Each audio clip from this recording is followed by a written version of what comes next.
السلام علیکم ورحمۃ اللہ وبرکاتہ نحمدہ ونصلی ونسلم علی رسولہ النبی الکریم اما بعد اعوذ باللہ من الشیطان الرجیم بسم اللہ الرحمن الرحیم وَإِنَّكَ لَعَلَىٰ خُلُقٍ عَظِيمٍ۔ اخلاق کی دو قسمیں ہیں، اخلاق حسنہ اور اخلاق سیئہ۔ اخلاق حسنہ سے مراد اچھے اخلاق، اچھی عادات کا ہونا ہے، اور اخلاق سیئہ سے مراد برے اخلاق اور بری عادات کا مالک ہونا ہے۔ اللہ تبارک و تعالیٰ نے ہمیں جو ہے اچھے اخلاق اپنانے کا حکم دیا ہے۔ اللہ تبارک و تعالیٰ نے ارشاد فرمایا وَقَضَىٰ رَبُّكَ أَلَّا تَعْبُدُوا إِلَّا إِيَّاهُ وَبِالْوَالِدَيْنِ إِحْسَانًا۔ تیرے رب نے یہ فیصلہ سنایا ہے کہ تم خالص اللہ تبارک و تعالیٰ کی عبادت کرو۔ یہ بہت بڑا اخلاق ہے اور بہت بڑا اچھا اخلاق ہے، اور یہ بنیاد ہے کہ اکیلے اللہ تبارک و تعالیٰ کی عبادت کی جائے، اس کے ساتھ کسی کو شریک نہ ٹھہرایا جائے، شرک نہ کیا جائے۔ شرک بہت ہی برا اخلاق ہے۔ وَبِالْوَالِدَيْنِ إِحْسَانًا، اور والدین کے ساتھ حسن سلوک کرنا، یہ بھی بہت اچھا اخلاق ہے۔ آگے اللہ تبارک و تعالیٰ نے فرمایا اِمَّا يَبْلُغَنَّ عِندَكَ الْكِبَرَ أَحَدُهُمَا أَوْ كِلَاهُمَا فَلَا تَقُل لَّهُمَا أُفٍّ وَلَا تَنْهَرْهُمَا۔ تیری موجودگی میں اگر تیرے والدین میں سے دونوں یا ایک بڑھاپے کی حالت کو پہنچ جائیں، فَلَا تَقُل لَّهُمَا أُفٍّ، تو تم انہیں اف تک نہ کہو، وَلَا تَنْهَرْهُمَا، اور تم ان دونوں کو نہ ڈانٹو، وَقُل لَّهُمَا قَوْلًا كَرِيمًا، ادب و احترام کے ساتھ ان سے گفتگو کرو، ان سے ادب و احترام کے ساتھ پیش آؤ۔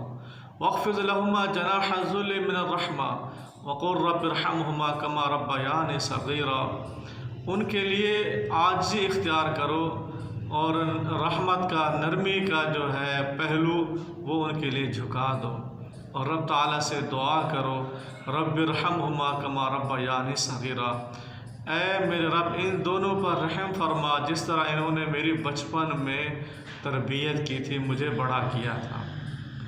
یہ بہت ہی اچھا اخلاق ہے کہ والدین کے ساتھ جو ہے اچھا سلوک کیا جائے۔ حقوق اللہ تعالیٰ نے سب سے پہلے حقوق اللہ کو بیان کیا، اس کے بعد حقوق العباد کو بیان کیا۔ حقوق العباد میں سب سے پہلا جو ہے حق والدین کا حق ہے، ان کا خیال رکھا جائے۔ اسی طرح اللہ تبارک و تعالیٰ نے اچھے اخلاق کا تذکرہ ایک اور جگہ پر ارشاد فرمایا وَلْيَعْفُوا وَلْيَصْفَحُوا أَلَا تُحِبُّونَ أَن يَغْفِرَ اللَّهُ لَكُمْ۔ لوگوں معاف کر دیا کرو، درگزر کیا کرو۔ کیا تم یہ پسند نہیں کرتے کہ اللہ تبارک و تعالیٰ تمہیں معاف کر دے؟ یعنی اللہ تبارک و تعالیٰ تمہیں معاف کر دے، وہ اس وجہ سے وہ تب ہوگا جب تم لوگوں کو معاف کرو گے، تم لوگوں کو درگزر کرو گے۔ اسی طرح ایک اور جگہ پر اللہ تبارک و تعالیٰ نے ارشاد فرمایا الذین ينفقون فی السراء والضراء، وہ لوگ جو اللہ تعالیٰ کی راہ میں خرچ کرتے ہیں، تنگی میں، خوشی میں، جب تنگ ہوتے ہیں پھر بھی اللہ تعالیٰ کی راہ میں دیتے ہیں، جب خوش ہوتے ہیں پھر بھی اللہ تبارک و تعالیٰ کی راہ میں خرچ کرتے ہیں۔ والکاظمین الغیظ والعافین عن الناس، غصے کو پی جاتے ہیں۔ جب غصہ آتا ہے، کوئی اگر غصہ آ جائے، کوئی پریشانی لاحق ہو جاتی ہے تو پھر غصے پر کنٹرول کرتے ہیں۔ والکاظمین الغیظ والعافین عن الناس، اور لوگوں سے درگزر کرتے ہیں، لوگوں کو معاف کر دیتے ہیں۔ اللہ تبارک و تعالیٰ ایسے نیک لوگوں سے محبت فرماتے ہیں۔ اسی طرح اللہ تبارک و تعالیٰ نے ہمیں یہ حکم دیا ہے اگر تمہارے پاس کوئی شخص آ کر امانت رکھے تو ہمارا یہ حق ہے کہ ہم ان کی امانتوں کو ان کے اوقات پر، ان کے وقتوں پر ادا کر دیں۔ اللہ تعالیٰ نے فرمایا ان اللہ یأمرکم ان تؤدوا الامانات الی اہلہا، بے شک اللہ تعالیٰ وہ تمہیں حکم دیتا ہے ان تؤدوا الامانات، یہ کہ امانتوں کو پہنچا دو، ادا کر دو، ان کو پہنچا دو الی اہلہا، ان کے مالکوں کی طرف۔ کسی کا بھی مال ناحق نہ کھاؤ، کسی کا مال ناحق نہ کھاؤ۔ جو بھی امانت آپ کے پاس رکھی جائے اس میں خیانت نہ کرو، خیانت والا انسان اللہ تعالیٰ کو پسند نہیں ہے۔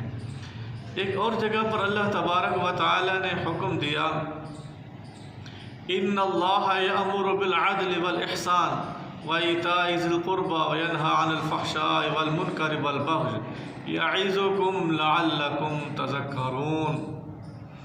ان اللہ یأمر بالعدل، بے شک اللہ تعالیٰ وہ حکم دیتا ہے عدل کرنے کا، انصاف کرنے کا اللہ حکم دیتا ہے۔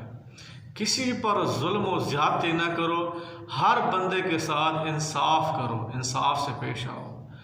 وایتاء ذی القربى، قریبی رشتہ داروں کو جو ہمسائے ہیں، پڑوسی ہیں، ان کا حق دو، ان کو کیا ہے ان پر مال خرچ کرو، ان کا خیال رکھو، ان کے جو حقوق ہیں ان کو ادا کرو۔ وایتاء ذی القربى وینہی عن الفحشاء والمنکر والبغی، اور اللہ تبارک و تعالیٰ فحاشی اور برے کاموں سے وہ منع فرماتا ہے، اور سرکشی سے، زیادتی سے منع فرماتا ہے اللہ تبارک و تعالیٰ۔ یعظکم بہ لعلکم تذکرون، وہ ان تمام کاموں کے تمہیں باز کرتا ہے، نصیحت کرتا ہے تاکہ تم نصیحت حاصل کرو۔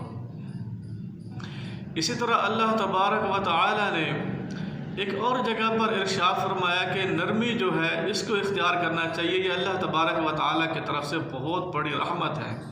نبی کریم صلی اللہ علیہ وسلم کے بارے میں اللہ تعالیٰ نے فرمایا فَبِمَا رَحْمَةٍ مِّنَ اللَّهِ لِنْتَ لَهُمْ وَلَوْ كُنْتَ فَظًّا غَلِيظَ الْقَلْبِ لَانفَضُّوا مِنْ حَوْلِكَ فَاعْفُ عَنْهُمْ وَاسْتَغْفِرْ لَهُمْ۔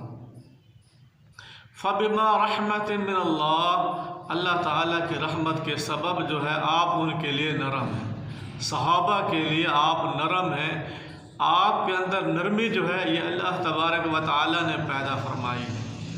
اگر آپ وَلَوْ كُنْتَ فَظًّا غَلِيظَ الْقَلْبِ، اگر آپ سخت ہوتے، سخت مزاج والے ہوتے، لَانفَضُّوا مِنْ حَوْلِكَ، تو یہ صحابہ آپ کے قریب نہ آتے، آپ سے دور چلے جاتے۔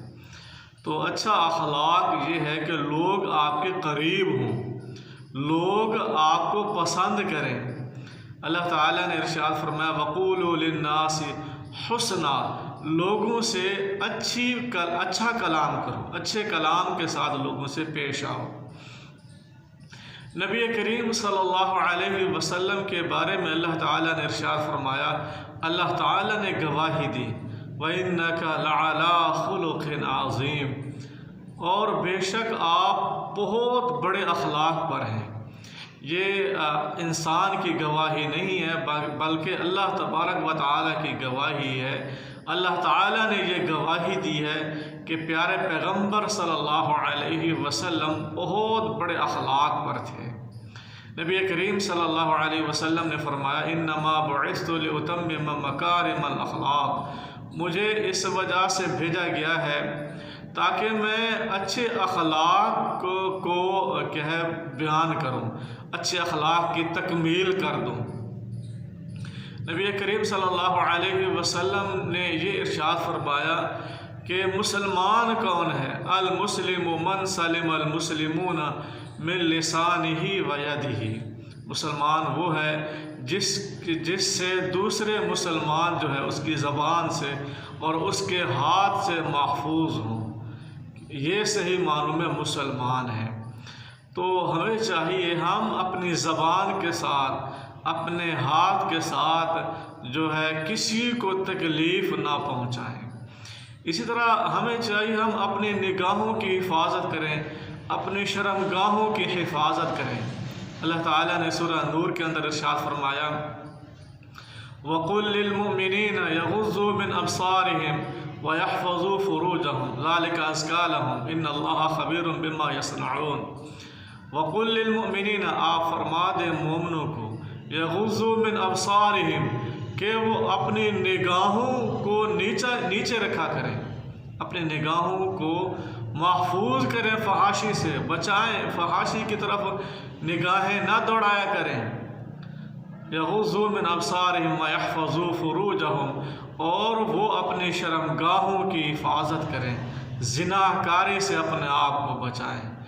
اپنے آپ کو فحاشی والے کاموں سے بچانا یہ بہت بڑا اچھا اخلاق ہے۔ اور آگے اللہ تعالیٰ نے فرمایا ذالک ازکیٰ لہم، یہ ان کے لیے بہت ہی بہتر ہے۔ بے شک اللہ تبارک و تعالیٰ وہ خبر رکھنے والا ہے یہ جو بھی کام کرتے ہیں۔ تو ہمیں چاہیے قرآن مجید نے جو اخلاق پیش فرمائے ہیں ہم ان کو اختیار کریں، اچھے اخلاق اپنائیں اور برے اخلاق سے اپنے آپ کو دور رکھیں۔ نبی کریم صلی اللہ علیہ وسلم نے جو ہمیں اخلاق پیش فرمائے ہیں ان اخلاقیات کو اپنائیں۔ یہ بات بھی ذہن نشین رکھنی چاہیے، اخلاق، صحیح اخلاق وہ ہوگا جو قرآن میں ہوگا اور پیارے پیغمبر صلی اللہ علیہ وسلم کے فرامین میں ہوگا۔ اگر دنیا کا کوئی بھی انسان آپ کو اخلاق پیش کرتا ہے، کوئی کہتا ہے کہ یہ عادت اپنا لو، یہ عادت اچھی عادت ہے، تو اس کی بات کو قرآن اور حدیث پر پرکھا جائے گا۔ اگر وہ بات قرآن اور حدیث سے ثابت ہوگی تو پھر وہ بات جو ہے اچھے اخلاق کے زمرے میں آئے گی۔ اگر وہ بات قرآن اور حدیث سے ثابت نہیں ہوگی، اخلاق کے زمرے میں قرآن نے بیان نہیں کیا ہوگا، نبی کریم صلی اللہ علیہ وسلم نے اس چیز کو اخلاق میں پیش نہیں کیا ہوگا، تو وہ بات قطعاً اخلاق نہیں ہو سکتی۔ وما علینا الا البلاغ المبین۔